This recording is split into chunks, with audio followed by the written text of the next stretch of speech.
अगला क्वेश्चन कि रामकृष्ण मिशन का मुख्यालय कहाँ पर है, तो ये है बेलूर में। और रामकृष्ण मिशन की स्थापना किसने की, तो ये किया गया था स्वामी विवेकानंद के द्वारा। अगला क्वेश्चन कि वेदों की ओर लौट चलो, तो ये कहा गया था दयानंद सरस्वती के द्वारा। आगे बढ़े तो अभी तक अगर आपने इस वीडियो को लाइक नहीं किया है तो इसे लाइक कर दीजिए। और आपको बता दें कि इस तरह की और भी वीडियो इस चैनल पर उपलब्ध है। अगर आप देखना चाहते हैं तो आपको उनका लिंक इसी वीडियो के डिस्क्रिप्शन में मिल जाएगा। आप वहां से जाके बड़े ही आसानी से इन्हें देख पाएंगे। अगला क्वेश्चन है कि वेदों में संपूर्ण सच्चाई निहित है, यह व्याख्या किसके द्वारा की गई है, तो यह व्याख्या की गई है स्वामी दयानंद सरस्वती के द्वारा।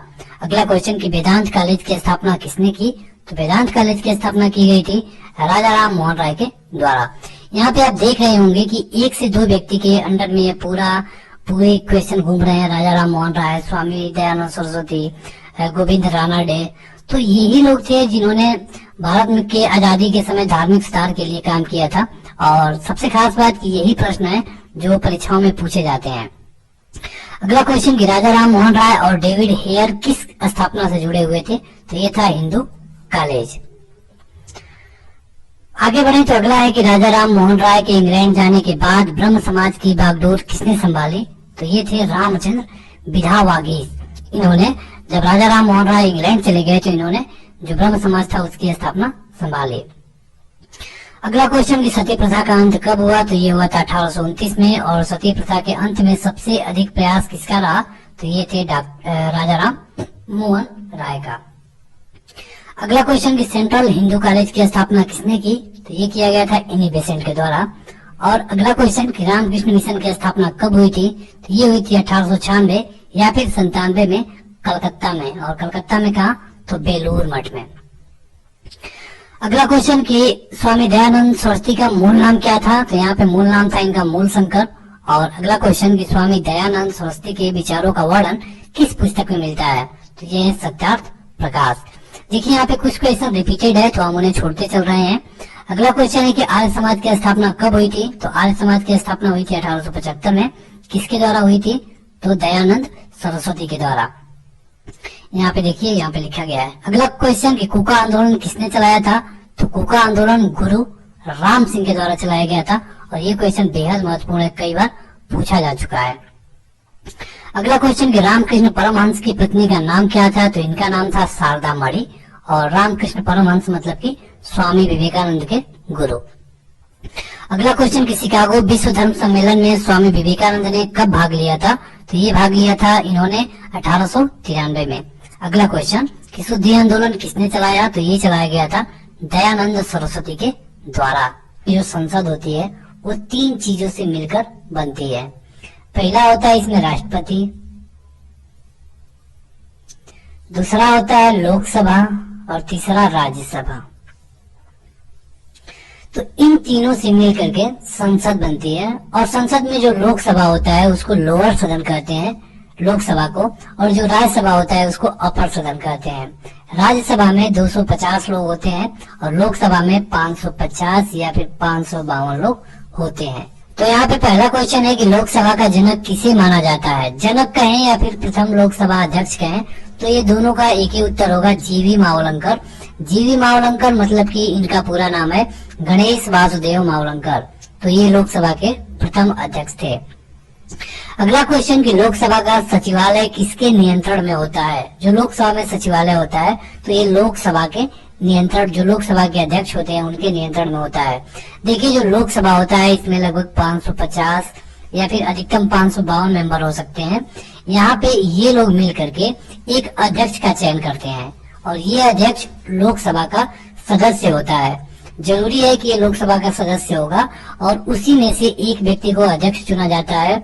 और जो लोकसभा का सचिवालय है इसी लोकसभा अध्यक्ष के अंडर में काम करता है।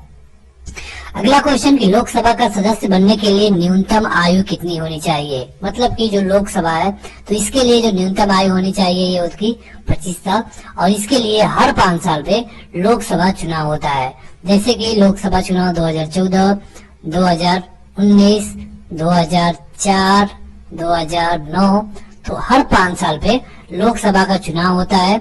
और इसमें जो कैंडिडेट होते हैं, जो इसमें चुन के जाते हैं, उनकी कम से कम उम्र 25 साल होनी चाहिए। अगला क्वेश्चन कि लोकसभा का सामान्यतः कार्यकाल कितना होता है। तो हमने अभी आपको बता दिया कि ये होता है 5 साल।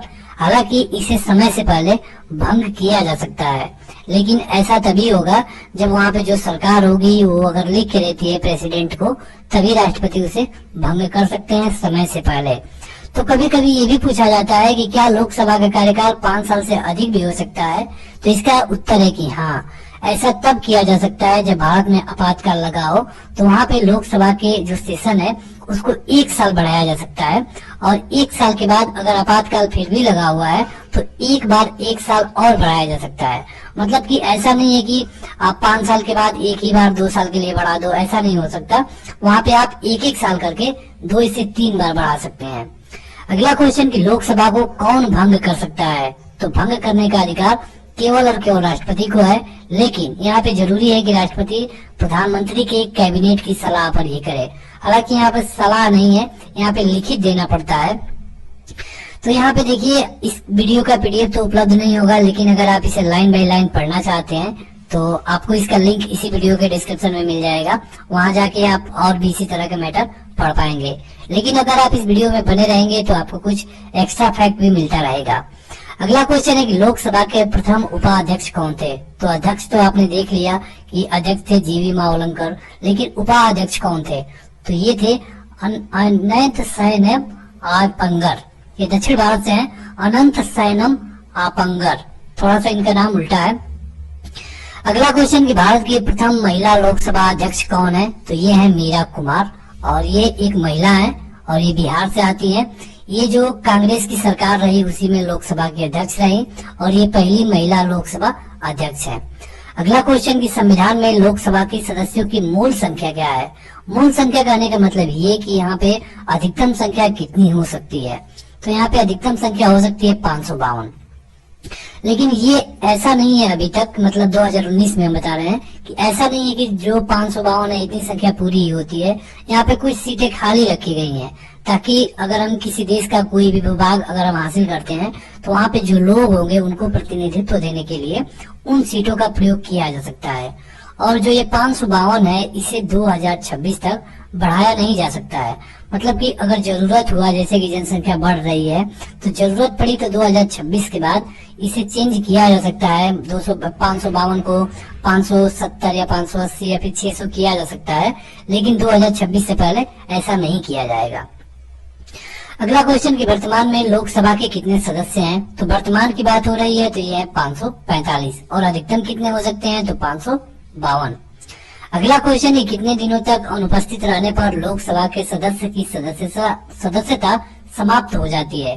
तो अगर लगातार आप 2 महीने लोकसभा में नहीं जाते हैं और इसके लिए आप कोई छुट्टी भी नहीं लेते हैं, लोकसभा के अध्यक्ष थे, तो वहाँ पे जो इसका अध्यक्ष है उसको पावर है कि आपकी सदस्यता को खत्म कर सकता है। आगे बढ़े तो अगला क्वेश्चन है कि किन बड़े राज्यों में लोकसभा की सीटें सामान्य है। मतलब कि लोकसभा की सीट हर राज्यों से आती है और सबसे अधिक है उत्तर प्रदेश की, यहाँ पे 80 सीटें हैं। लेकिन यहाँ पे ये पूछा जा रहा है कि किन 2 बड़े राज्यों में, आंध्र प्रदेश में और पश्चिम बंगाल में, यहाँ पे दोनों की लोकसभा की सीटें बराबर है। यहाँ पे ये क्वेश्चन और बनता है कि सबसे अधिकतम सीट कहाँ पे है, तो ये है उत्तर प्रदेश में। अगला क्वेश्चन कि किस अवस्था में संसद लोकसभा का कार्यकाल बढ़ा सकती है। तो देखिए, इसी के बारे में हमने आपको बताया। तो जब देश में आपातकाल लगा हो, मतलब किसी देश से युद्ध की स्थिति हो या फिर किसी तरह का आपातकाल लगा हो पूरे देश में, तो इस तरह के कंडीशन में जो संसद है वो लोकसभा के कार्यकाल को बढ़ा सकती है। अगला क्वेश्चन कि 31वें संवैधानिक संशोधन अधिनियम द्वारा लोकसभा की अधिकतम सदस्य संख्या कितनी निर्धारित की गई है। तो यहाँ पे ये है 545, लेकिन ये 552 हो सकती है। और ऐसा इसलिए रखा गया है क्योंकि भविष्य में अगर कोई भूभाग भारत में आके जुड़ता है, तो मान लीजिए किसी भी देश का भूभाग आके इंडिया में जुड़ेगा तो वहाँ पर लोग भी होंगे, तो उन लोगों को प्रतिनिधित्व देने के लिए, जो भारत के नागरिक हो जाएंगे, तो उनको प्रतिनिधित्व देने के लिए जरूरी होगा कि वहाँ पर भी इलेक्शन हो। अगला क्वेश्चन कि लोकसभा का अस्थायी अध्यक्ष, जिसको कहते हैं प्रोटेम स्पीकर, कौन नियुक्त करता है। तो देखिए, शुरू में जब लोकसभा का चुनाव होता है तो वहाँ पे कोई अध्यक्ष तो चुन के आता नहीं है, क्योंकि अध्यक्ष का चुनाव तो होना नहीं है। वहाँ पे केवल और केवल चुनाव होता है लोकसभा सदस्यों का। यहाँ पे 545 लोग चुन के आ गए, लेकिन अब जरूरी है कि इनको शपथ दिलवाना है। इन 545 लोगों को शपथ दिलवाना है, तो इनको शपथ दिलवाने के लिए कोई एक अध्यक्ष होना जरूरी है। अब लोकसभा की मर्यादा ये है कि जो लोकसभा है इसमें जो इसकी बेंच है स्पेशल लोगों के लिए अलॉटमेंट है, जैसे कि यहाँ पे, तो यहाँ पे कोई बाहरी व्यक्ति जो कि चुना नहीं गया है वो यहाँ पे जाके नहीं बैठ सकता। इसीलिए क्या होता है कि जो राष्ट्रपति होता है एक इसी में से किसी एक व्यक्ति को अपने मन से, हालांकि अपने मन से का कहने का मतलब ये है कि यहाँ पे ये देखा जाता है कि जो व्यक्ति कई बार चुन के आया हो, यहाँ पे सदस्य चुन के आया हो, उसमें से किसी को भी एक प्रोटेम स्पीकर बना देता है, मतलब कि अस्थायी अध्यक्ष। और इस व्यक्ति का काम ये होता है कि जो ये सभी लोग हैं इन सभी को जो इनका शपथ दिलवाना है, शपथ दिलवाए, और शपथ दिलवाने के बाद जब सभी लोग शपथ ले लेते हैं तो तब जाके इसमें से एक अस्थायी अध्यक्ष का चुनाव होता है, और उसके बाद जो ये प्रोटेम स्पीकर होता है इसको पूरी तरह कार्य मुक्त कर दिया जाता है। तो अध्यक्ष के पद से कार्य मुक्त किया जाता है, वह सदस्य बना ही रहता है। अगला क्वेश्चन कि अस्थायी लोकसभा अध्यक्ष को क्या कहते हैं, तो अभी हमने आपको बताया प्रोटेम स्पीकर, और इनकी पूरी कहानी हमने आपको बता दी। अगला क्वेश्चन कि किस राज्य का लोकसभा एवं राज्यसभा में प्रतिनिधित्व सबसे अधिक है, तो ये है उत्तर प्रदेश। यहाँ पे अगर लोकसभा की बात करें तो 80 सीटें हैं, राज्यसभा की अगर बात करें तो यहाँ पे 31 सीटें हैं, और ये भी सबसे अधिक है किसी भी स्टेट में, और लोकसभा में भी सबसे अधिक है किसी भी स्टेट में। अगला क्वेश्चन कि लोकसभा के सदस्यों की नियोग्यता से संबंधित प्रश्नों का निर्णय कौन करता है, मतलब योग्य है या फिर योग्य नहीं है इसके बारे में बात हो रही है। तो इसका पावर होता है लोकसभा अध्यक्ष का। लोकसभा अध्यक्ष इसके लिए निर्णय लेता है कि क्या ये योग्य है या फिर नहीं। देखिए यहाँ पे ये निर्णय ले सकते हैं, लेकिन इनका जो फैसला होता है इसे कोर्ट में चैलेंज किया जा सकता है, और कोर्ट इनके फैसले को रिव्यू भी करेगा, और अगर इनका फैसला गलत पाया गया तो कोर्ट उसे पलट भी सकता है। अगला क्वेश्चन कि उत्तर प्रदेश के बाद सबसे अधिक संसदीय क्षेत्र किस राज्य में है, मतलब की बात हो रही है कि लोकसभा का सीट सबसे अधिक उत्तर प्रदेश में है, उसके बाद किस में है, तो ये है महाराष्ट्र में। अगला क्वेश्चन कि वर्तमान लोकसभा में प्रत्येक राज्य के लिए स्थानों का आवंटन किस आधार पे आधारित है। तो देखिए यहाँ पे ये पूछा जा रहा है कि मतलब कि किसी भी राज्य में कितना सीट होगा, ये कब मतलब निर्धारित किया गया, तो ये हुआ था 1971 की जनगणना के आधार पे। अब जनगणना से क्वेश्चन ये पूछा जा सकता है कि जनगणना कितने साल पे होती है, तो ये होती है 10 साल पे। पिछली जनगणना हुई थी 2011 में, जिसमें कि 121 करोड़ जनसंख्या थी। अब जो अगली होगी वो 2021 में होगी।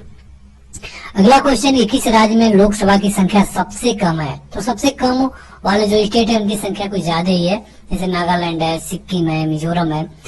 तो अगला क्वेश्चन है कि लोकसभा में राज्यों को किस आधार पे सीटें आवंटित की गई है, तो वहाँ पे जो जनसंख्या है उसी के आधार पे सीट मिली है। जहाँ पे सबसे ज्यादा जनसंख्या है वहाँ पे ज्यादा सीट मिली है। जैसे कि उत्तर प्रदेश की बात करें तो यहाँ पे 20 करोड़ लोग हैं, तो 20 करोड़ को मिली है 80 सीटें। अगला क्वेश्चन कि अविश्वास प्रस्ताव किस सदन में लाया जाता है, तो देखिए अगर सरकार के खिलाफ अविश्वास लाना है तो ये जरूरी है कि इसे हमेशा लोकसभा में लाया जाना है, क्योंकि लोकसभा सरकार का ज्यादा प्रतिनिधित्व करती है। अगला क्वेश्चन कि लोकसभा के अध्यक्ष को कौन चुनता है, तो लोकसभा के अध्यक्ष को लोकसभा के सदस्य चुनते हैं। जैसा कि हमने आपको अभी बताया था कि जब 545 लोग आ जाते हैं और उनको प्रोटेम स्पीकर शपथ दिलवा देंगे, उसके बाद वही लोग मिल करके अपने में से किसी एक व्यक्ति का चयन करते हैं लोकसभा के स्पीकर के रूप में। अगला क्वेश्चन कि किस लोकसभा अध्यक्ष का कार्यकाल सबसे लंबा रहा, तो ये है बलराम जाखड़। ये एक टिपिकल स्टैटिक क्वेश्चन है, आपको इसे याद रखना होगा। अगला क्वेश्चन कि किस वर्ष लोकसभा का कार्यकाल एक एक करके 2 बार बढ़ाया गया, तो ये बढ़ाया गया था जो आपातकाल लगा था 1976 के करीब करीब वहीं पे। देखिए हमने आपको बता दिया कि लोकसभा का कार्यकाल एकाएक 2 या फिर 3 साल नहीं बढ़ाया जा सकता, इसको आपातकाल के दौरान एक एक करके 2 से 3 बार बढ़ाया जा सकता है, और उसके बाद जो ही आपातकाल खत्म होगा आपको इलेक्शन कराना जरूरी हो जाता है। अगला क्वेश्चन है किस विधेयक को केवल लोकसभा में ही पारित किया जा सकता है, तो ये है वित्त विधेयक। अगले क्वेश्चन पे बढ़ते हैं कि किस समिति का पदेन अध्यक्ष लोकसभा का अध्यक्ष होता है, तो जो लोकसभा का अध्यक्ष होता है, देखिए लोकसभा में कई समितियां काम करती हैं और हर समिति का काम अलग अलग होता है। तो इसमें जो लोकसभा का अध्यक्ष होता है वो पदेन अध्यक्ष होता है नियम समिति का। ये वैसे ही है जैसे कि जो प्रधानमंत्री हो जाएगा, प्राइम मिनिस्टर, वो नीति आयोग का चेयरमैन हो जाता है। उसको नीति आयोग का चेयरमैन बनाने की जरूरत नहीं है। जो व्यक्ति प्राइम मिनिस्टर हुआ वो ऑटोमेटिक, मतलब एक्स ऑफिसियो कहा जाता है इसको, वो नीति आयोग का चेयरमैन हो जाएगा। उसी तरह ये जो व्यक्ति लोकसभा का अध्यक्ष होगा वो नियम समिति का भी चेयरमैन हो जाता है। अगला क्वेश्चन, किसे लोकसभा का अभिरक्षक कहा गया है? अभिरक्षक, तो ये कहा गया है लोकसभा के स्पीकर को। अगला क्वेश्चन, कि किस लोकसभा अध्यक्ष के खिलाफ अविश्वास प्रस्ताव लाया गया था? तो ये है के.एस. हेगड़े। अगला क्वेश्चन, कि लोकसभा में कोरम यानी कि गण पूर्ति पूरा करने के लिए कम से कम कितने सदस्यों की जरूरत होती है? तो देखिए, लोकसभा का मतलब ये है कि यहाँ पे ऐसा नहीं है कि दो व्यक्ति, दो सदस्य आ गए और कोई भी काम शुरू हो जाएगा।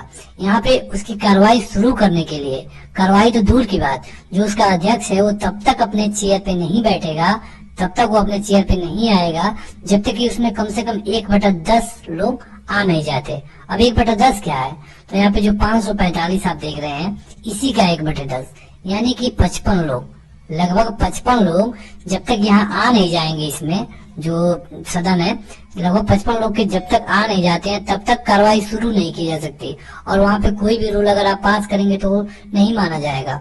तो इसी को कहते हैं, जो 1/10 का रूल है, इसी को कहते हैं गण पूर्ति, और या फिर कोरम कहा जाता है।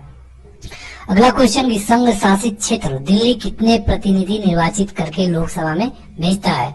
मतलब कि दिल्ली में कुल लोकसभा की कितनी सीटें हैं? तो ये 7। आपातकाल के दौरान संसद लोकसभा का कार्यकाल एक बार में कितने समय के लिए बढ़ा सकती है? तो इसके लिए तो हमने आपको 3 बार बता दिया कि एक साल ही बढ़ाया जा सकता है, ऐसा नहीं है कि एक ही बार 2 साल 3 साल बढ़ा दिया जाएगा। अगला क्वेश्चन, की जनता द्वारा प्रत्यक्ष रूप से निर्वाचित सदन को क्या कहते हैं? तो जनता, जो इसके सदस्य होते हैं, उनको डायरेक्ट वोट देती है। और जो राज्यसभा होता है संसद में, इसको जो जनता होती है वो डायरेक्ट चुनाव नहीं करती है, क्योंकि इसमें जो विधायक होते हैं विधान परिषद के, विधानसभा के, वो लोग इलेक्ट करते हैं इन लोगों को। लेकिन यहाँ पे जो लोकसभा के सदस्य होते हैं, इनको जनता डायरेक्ट चुनाव वोट देके लोकसभा में भेजती है। अगला क्वेश्चन, 1971 की जनगणना पर आधारित लोकसभा में राज्यभार सीटों का आवंटन निर्धारण किस वर्ष तक यथावत रहेगा? तो देखिए, इसके बारे में हमने आपको शुरू में ही बता दिया था कि मतलब 1971 में जो बताया गया कि इस स्टेट में इतनी सीटें रहेंगी, वो कब तक रहेगा? तो ये रहेगा 2026 तक। 2026 तक तो आपको कुछ चेंज नहीं करना है। उसके बाद अगर आपको लगता है कि जनसंख्या बढ़ी है और इतने लोगों को एक सीट पर, इतने लोगों से चुनाव कराना संभव नहीं है, तो आप चाहें तो जो 552 है या फिर राज्यसभा में 250 है, उसे बढ़ा या घटा सकते हैं। अगला क्वेश्चन, की निर्णायक मत देने का अधिकार किसको है? तो मान लीजिए जैसे यहाँ पे कुछ लोग हैं, मान लीजिए उस दिन 100 लोग उपस्थित हैं, 100 लोग, और किसी एक बिल को लेकर 50 लोगों ने हाँ के लिए वोट किया है और 50 लोगों ने ना के लिए वोट किया है। अब यहाँ पे देखा जाए तो बिल ना तो पास होगी ना तो कैंसिल होगी, क्योंकि ना तो हाँ है ना तो ना है। तो यहाँ पे जो लोकसभा का अध्यक्ष है, ये जिसको वोट कर देगा वो मान लिया जाएगा। इसमें वोट करता है तो वो बिल कैंसिल कर दी जाएगी, अगर इसमें वोट करता है तो वो बिल पास कर ली जाएगी। मतलब निर्णायक मत देने का अधिकार किसको है? तो लोकसभा के अध्यक्ष को। अब शून्यकाल क्या होता है? तो शून्यकाल क्या होता है कि यहाँ पे जब शून्यकाल लिया जाता है, मतलब कि यहाँ पे 1 घंटे का टाइम मिलता है, इसमें जो अति महत्वपूर्ण मामले होते हैं इनको उठाना होता है। अगला क्वेश्चन, की बजट पहले किसके द्वारा पारित किया जाता है? तो जो बजट होता है, बजट मतलब क्या? पैसे वाली बात, सीधे सीधे समझिए कि पैसे वाली बात। पैसा मतलब कि वित्त, तो वित्त में विशेषाधिकार किसको है? तो लोकसभा को। तो जो बजट है वो सबसे पहले कहाँ पेश होगा? लोकसभा में। अगला क्वेश्चन, कि भारत के राष्ट्रपति किसकी अनुशंसा पर लोकसभा को भंग कर सकते हैं? तो जो भारत के राष्ट्रपति हैं, वो कैबिनेट होता है, जो केंद्रीय कैबिनेट होता है, उसके लिखित देने पर ही लोकसभा को समय से पहले भंग कर सकते हैं। मतलब कि जो 5 साल की सरकार है उसको 2 साल में ही भंग कर सकते हैं। अब तो यहाँ पे सही उत्तर है महाराष्ट्र और बिहार। अगला क्वेश्चन, कि भारत के लोकसभा अध्यक्ष किस देश के हाउस ऑफ कॉमन्स के अध्यक्ष की तरह होते हैं? मतलब जो हमारे यहाँ लोकसभा होता है, लोअर हाउस, इसी तरह एक हाउस होता है जिसको कहते हैं हाउस ऑफ कॉमन्स, और ये होता है इंग्लैंड में। और वैसे भी आप देख सकते हैं कि जो भी हमारे यहाँ मतलब संसदीय प्रणाली सिस्टम है, जैसे कि डीएम होगा या फिर एसडीएम होगा, लोकसभा अध्यक्ष होगा, ये सब कुछ इंग्लैंड से ही लिया गया है। आगे बढ़े तो अगला है कि भारतीय संसद के दोनों सदनों के संयुक्त अधिवेशन की अध्यक्षता कौन करता है? देखिए, यहाँ पे संयुक्त अधिवेशन की जरूरत इसलिए पड़ती है, ये लाया जाता है आर्टिकल 108 के तहत, और ये ऑस्ट्रेलिया से लिया गया है। ये इसलिए जरूरत पड़ती है कि जैसे अगर यहाँ पे हो गया एक लोकसभा, यहाँ पे हो गया एक राज्यसभा, अब किसी बिल को लोकसभा पास कर रहा है और राज्यसभा कैंसिल कर रहा है, बार बार ऐसा हो रहा है। अब जब राज्यसभा कैंसिल करेगा तो फिर से वो लोकसभा में आ जाएगी बिल। अब यहाँ पे बार बार जब ऐसी कंडीशन होती है और उसे पास कराना जरूरी है, तो इस तरह के कंडीशन में जो सरकार है वो राष्ट्रपति से संयुक्त अधिवेशन बुला सकती है। और इसमें ये होता है कि जो सभी लोकसभा और राज्यसभा दोनों के सदस्य होंगे एक ही साथ बैठेंगे, और वहाँ पे जो इनका चेयरमैन होगा वो लोकसभा का अध्यक्ष ही होगा। देखिए, बुला तो सकता है प्रेसिडेंट, लेकिन जो उसका स्पीकर का काम है, अध्यक्षता का काम है, वो प्रेसिडेंट नहीं करेगा, वो हमेशा लोकसभा के अध्यक्ष द्वारा ही किया जाएगा। अगला क्वेश्चन है कि भारतीय संसद में क्या शामिल है। तो भारतीय संसद में है लोकसभा, राज्यसभा और इसके साथ है प्रेसिडेंट ऑफ इंडिया, मतलब कि भारत का राष्ट्रपति। अगला क्वेश्चन कि मंत्री परिषद किसके प्रति उत्तरदायी होती है। तो मंत्री परिषद किसको उत्तर देती है, सीधा सीधा समझिए।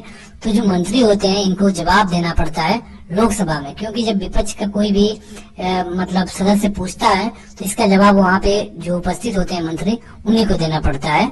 यानी कि जो मंत्री परिषद है पूरी तरह लोकसभा के प्रति उत्तरदायी होती है। लोकसभा सदस्यों की नियोग्यता से संबंधित प्रश्नों पर निर्णय कौन लेता है। तो ये क्वेश्चन रिपीटेड है।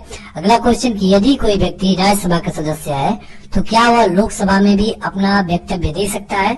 तो हाँ, इस तरह के कंडीशन आपने कई बार देखा होगा, जैसे कि अगर कोई व्यक्ति प्रधानमंत्री है तो लोकसभा और राज्यसभा दोनों में वक्तव्य दे सकता है। तो उसी तरह का एक क्वेश्चन है। अगला क्वेश्चन की राजनीतिक शब्दावली में शून्यकाल का क्या अर्थ है। तो शून्यकाल के बारे में अभी हमने आपको बताया, और यहाँ पे ये होता है कि जो महत्वपूर्ण मुद्दे होते हैं उन्हें उठाना जाया जाता है इस काल में। अगला क्वेश्चन की राष्ट्रपति अंगल भारतीय समुदाय के कितने प्रतिनिधि को लोकसभा में नामित कर सकता है। कहने का मतलब ये है कि जब अंग्रेज यहाँ से चले गए भारत से इसको आजाद करके, तो यहाँ पे कुछ अंग्रेज ऐसे थे जो इंडिया में ही रह गए, और इनकी संख्या बहुत ज्यादा नहीं है लेकिन है। तो यहाँ पे उन लोगों को प्रतिनिधित्व देने के लिए कुछ लोगों को लोकसभा में इलेक्ट किया जाता है। इलेक्ट करने का मतलब नामित किया जाता है। और आपको पता है कि अगर उनकी संख्या कुछ कम होगी तो वो अपना प्रतिनिधि चुन के भेज नहीं सकते, लेकिन उनके भी मुद्दे हैं, उनके भी परेशानियां हैं, तो उसे उठाने के लिए राष्ट्रपति अपने मन से 2 लोगों को लोकसभा में रख सकता है और इसे नामित करता है, मनोनीत करता है।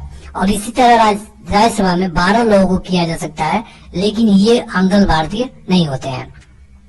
अगला क्वेश्चन कि राष्ट्रपति लोकसभा में 2 सदस्यों को किसका प्रतिनिधित्व देने के लिए नामित करता है। तो ये है एंग्लो इंडियन। अगला क्वेश्चन कि राष्ट्रमंडल अध्यक्षों के सम्मेलन का पदेन महासचिव कौन होता है। तो ये होता है लोकसभा का महासचिव। अगला क्वेश्चन कि लोकसभा का अध्यक्ष अपना त्याग पत्र किसे देता है। तो ये देता है लोकसभा के उपाध्यक्ष को। देखिए, लोकसभा में एक होता है अध्यक्ष, दूसरा होता है उपाध्यक्ष। तो जिनको देना होगा ये अपने दूसरे वाले को देंगे, और जरूरी है कि ये इनके हैंड राइटिंग में होना जरूरी है। आगे बढ़े तो अगला क्वेश्चन है कि लोकसभा अध्यक्ष का चुनाव कौन करता है। तो ये लोकसभा के सदस्यों द्वारा ही किया जाता है। अगर आपने इस वीडियो को शुरू से देखा है तो हम आपको ये कई बार बता चुके हैं। अगला कि लोकसभा का एक निर्वाचन क्षेत्र कम से कम कितनी जनसंख्या का प्रतिनिधित्व करता है। तो लगभग देखिए 7.5 लाख जनसंख्या होती है, लेकिन ये जरूरी नहीं है कि 7.5 लाख ही हो, ये थोड़ी बहुत कम बेसी भी हो जाती है कहीं कहीं। अगला क्वेश्चन कि लोकसभा का कार्यकाल 5 वर्ष से अधिक किस अवस्था में बढ़ाया जा सकता है। तो तभी जब राष्ट्रीय आपातकाल लगा हो, और इसके लिए हम एक पूरी कहानी आपको शुरू में बताए हैं। अगला क्वेश्चन कि लोकसभा का नेता कौन होता है। तो लोकसभा का नेता होने का मतलब क्या है। देखिए, लोकसभा में होते हैं 2 तरह के नेता, एक होता है विपक्ष का, एक पक्ष का। तो जो पक्ष का होगा वो बनता है प्रधानमंत्री, और जो विपक्ष का होगा वहाँ पे विपक्ष का नेता होता है। तो वहाँ पे दोनों तरह के नेता हो सकते हैं। अगला क्वेश्चन कि लोकसभा का विघटन कौन करता है। तो विघटन करने का मतलब ये है कि 5 साल से पहले उसे रद्द कौन कर सकता है। नॉर्मली उसका जो सेशन ईयर होता है वो 5 साल ही होता है। तो जो 5 साल से पहले करने का काम है तो राष्ट्रपति करेगा।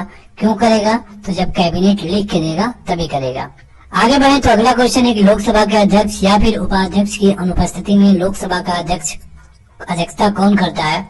तो यहाँ पे लोकसभा का कोई भी वरिष्ठ सदस्य होगा वो इसकी अध्यक्षता कर सकता है। लोकसभा में कम से कम कितने सत्र जरूरी होते हैं? तो साल में 2 सत्र जरूरी होते हैं। हालांकि यहाँ पे ये दिया गया है कि 6 महीने के मतलब 6 महीने से ज्यादा का डिफरेंस नहीं होना चाहिए, और यहाँ पे 12 महीने का 1 साल होता है, तो यहाँ पे नॉर्मली 2 बार जरूरी है। हालांकि जब जिस साल चुनाव होता है वहाँ पे 3 साल भी हो जाता है। अगला क्वेश्चन कि लोकसभा सदस्य अपना त्याग पत्र किसको देते हैं?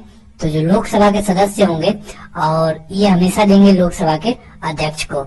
यहाँ पे जो प्रधानमंत्री भी होते हैं वो लोकसभा के सदस्य होते हैं अक्सर कंडीशनों में। हालांकि अब तक 3 से 4 प्रधानमंत्री ऐसे हुए हैं जो लोकसभा से नहीं है, तो उनकी बात अलग होगी। अगला क्वेश्चन कि लोकसभा की बैठक की अंतिम तिथि तथा दूसरी बैठक की प्रथम तिथि के बीच कितने से अधिक समय का अंतराल नहीं होना चाहिए? तो अभी हमने आपको बताया कि 6 महीने से अधिक नहीं होना चाहिए। भूतपूर्व सांसद सदस्यों की पेंशन व्यवस्था कब लागू की गई थी? तो ये लागू की गई थी 1976 में। और लोकसभा के लिए आम चुनाव कब हुआ था? तो ये हुआ था 1952 में। अब आप सोचेंगे कि मतलब 1947 से लेके 52 तक तब क्या हुआ? तो इस समय एक अंतरिम गवर्नमेंट थी, वो सरकार चला रही थी। और जब ये चुनाव हुआ लोकसभा का, हालांकि इसको कराने में 1 साल से अधिक का समय लग गया था, तो इसके बाद वहां पे पहली गवर्नमेंट चुन करके आई आम चुनाव के द्वारा। अगला क्वेश्चन कि लोकसभा में किसी विधेयक को धन विधेयक के रूप में कौन प्रमाणित करता है? तो ये प्रमाणित किया जाता है लोकसभा के अध्यक्ष द्वारा। लोकसभा का अध्यक्ष बता सकता है कि जो विधेयक पेश किया गया है ये धन विधेयक है या फिर कोई नॉर्मल विधेयक है। लोकसभा महासचिव की नियुक्ति कौन करता है? तो ये किया जाता है लोकसभा के अध्यक्ष के द्वारा। और भारत में क्षेत्रफल की दृष्टि से सबसे बड़ा संसदीय निर्वाचन क्षेत्र कौन सा है? तो ये है लद्दाख, यानी कि जम्मू कश्मीर का। और अगला क्वेश्चन कि भारत में लोकसभा का प्रतिनिधित्व कौन करता है? तो लोकसभा का प्रतिनिधित्व जो भारतीय जनता है, ये लोकसभा में अपने प्रतिनिधि को डायरेक्ट चुन के